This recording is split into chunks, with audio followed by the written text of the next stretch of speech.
नमस्कार, आप देख रहे हैं तेजिक न्यूज़। मैं हूं आपके साथ धर्मपाल सिंह। चुनाव आयोग द्वारा भारत में एसआईआर यानी स्पेशल इंक्वायरी रिपोर्ट कराई जा रही है। जियो न्यूज़ के पत्रकार से बातचीत करते हुए उत्तर प्रदेश के चुनाव आयुक्त ने क्या कहा, पहले आप इसे सुन लीजिए।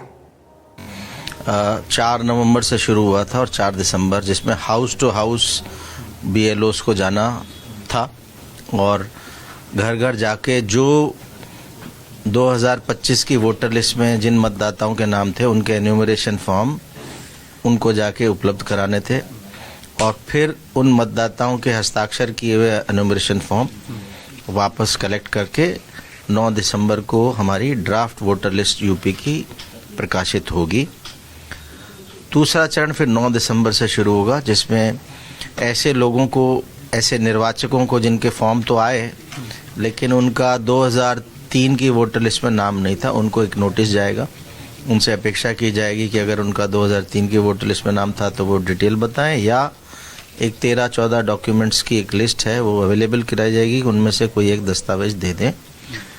महत्वपूर्ण ये है कि जो पहला चरण है 4 दिसंबर तक का, इसमें कोई भी दस्तावेज ना तो मांग रहे हैं वोटर से और ना ही ले रहे हैं। बीएलओ को इंस्ट्रक्शन है कि इसमें केवल और केवल जो गणना फॉर्म है वो हस्ताक्षर किया हुआ वापस लेना है। हस्ताक्षर वोटर स्वयं कर सकता है या परिवार का कोई वयस्क सदस्य भी कर सकता है।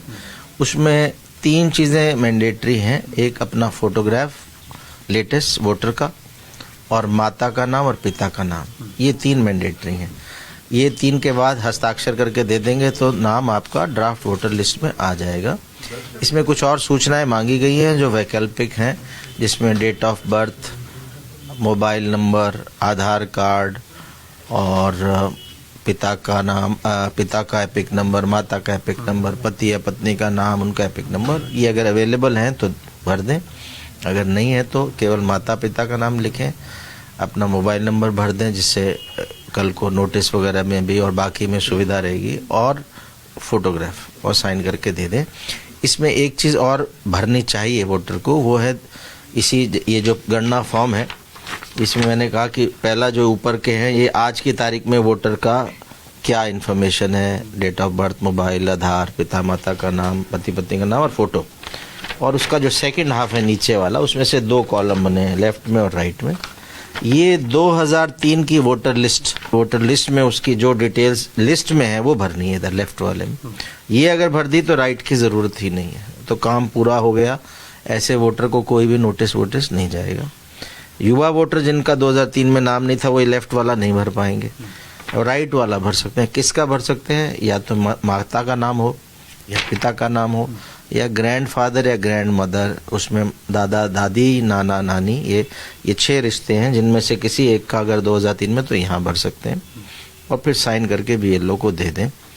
ये अगर नहीं मिल रहा ढूंढने पे भी, तो भी आप जो डिटेल है आपको वो भर के दे दें। तो इससे होगा ये कि आपको आपको जो ड्राफ्ट वोटर लिस्ट में आपका नाम कटेगा नहीं, वोटर लिस्ट में नाम आ जाएगा। जिनका डिटेल्स नहीं भरा उनको नोटिस जाएगा, बाद में भी भर सकते हैं। बाद में जब नोटिस जाए तब भी दे सकते हैं। डिटेल नहीं है तो अपना एक डॉक्यूमेंट देंगे। और ये प्रक्रिया 9 दिसंबर से नोटिस की शुरू होगी, 9 दिसंबर के बाद। और ईआरओ को अपना फाइनल निर्णय 31 जनवरी तक लेना है। चुनाव आयोग एसआईआर करा रहा है। बिहार में भी चुनाव से पहले विपक्ष लगातार चुनाव आयोग पर सवाल खड़े कर रहा है। लोगों के वोट काटने में बढ़ाने के आरोप लगातार लग रहे हैं। एसआईआर करने में प्राइमरी टीचर, शिक्षा मित्र, आंगनवाड़ी को बीएलओ में ड्यूटी लगा दी गई है। घर घर जाकर एसआईआर के फार्म देने हैं, फिर उन्हें आधार कार्ड द्वारा भरवाकर उनमें मोबाइल नंबर, आधार नंबर, जन्म तिथि, माता पिता का नाम व एपिक नंबर भरना है। उसके बाद उस फार्म में 2003 की लिस्ट में विधानसभा का नाम, भाग संख्या व क्रम संख्या भरना है। कॉलम 2 में इसको भरना है जिसका 2003 की लिस्ट में नाम है। अगर जिस व्यक्ति का नाम 2025 की वोटर लिस्ट में तो है मगर 2003 की वोटर लिस्ट में नाम नहीं है, तो उसे तीसरे कॉलम में 2003 की लिस्ट में माता पिता, दादा दादी या नाना नानी के विधानसभा भाग संख्या व क्रमांक संख्या भरना है। यूँ तो पूरे भारत में एसआईआर का कार्य चल रहा है, लेकिन उसके बावजूद भी महिला वोटर को 2003 की वोटर लिस्ट में से अपने दादा दादी या नाना नानी या माता पिता का नाम, विधानसभा भाग संख्या व क्रम संख्या लाने में कठिनाइयों का सामना करना पड़ रहा है। चुनाव आयोग के जल्दबाजी के कारण अधिकारियों द्वारा बीएलओ पर प्रेशर दिया जा रहा है।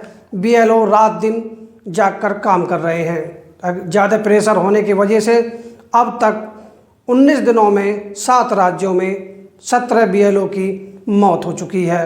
हाल ही में उत्तर प्रदेश के जिला गोंडा में विपिन यादव ने आत्महत्या करने का प्रयास किया, जहां उसे अनन फनन में अस्पताल में भर्ती कराया गया। इलाज के दौरान विपिन यादव ने दम तोड़ दिया।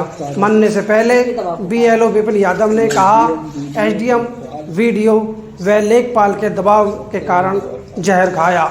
वहीं लखनऊ के महिलाबाद में विनय कुमार वर्मा की ब्रेन हैमरेज से मृत्यु हो गई। परिजनों का आरोप है कि एसआईआर के दबाव में थे बीएलओ। प्रतिदिन 200 फार्म भरने के दबाव के कारण इससे टूट चुके थे विजय।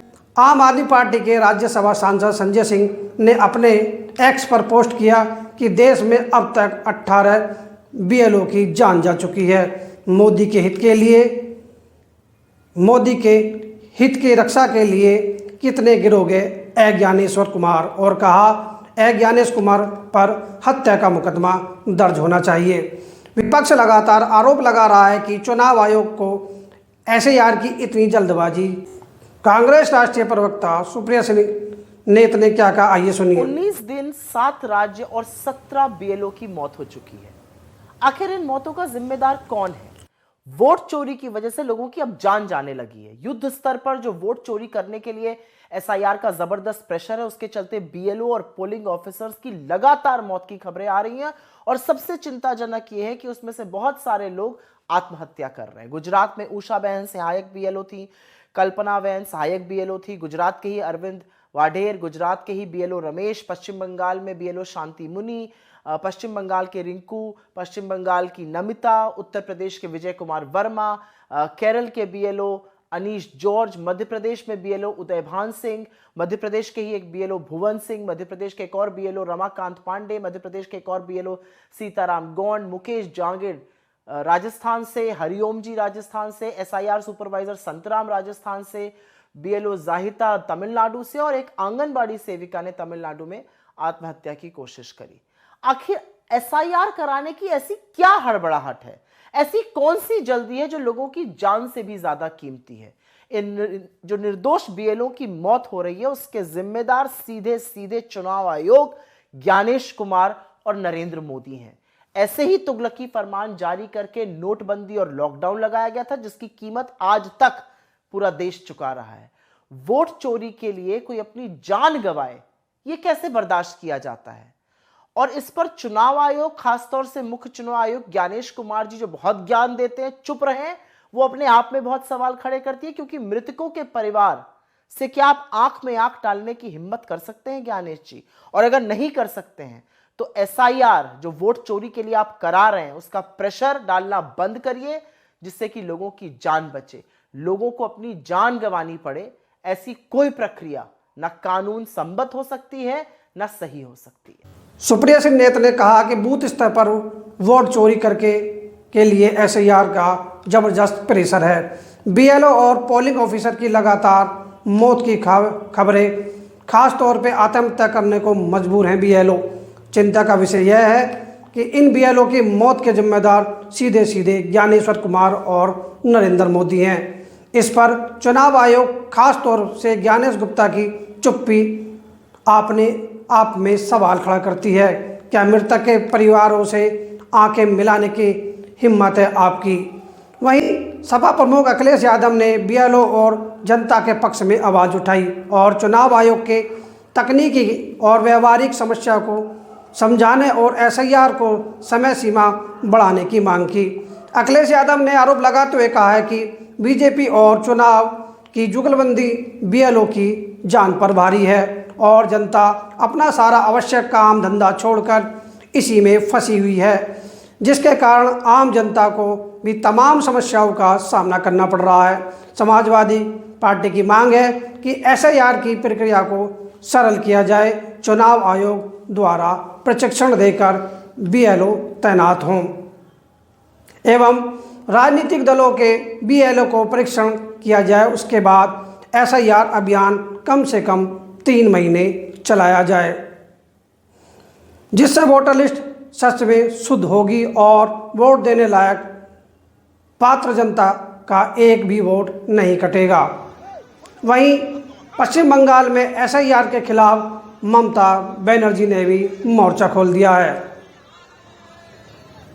नमस्कार, आप देख रहे थे तेजी न्यूज़।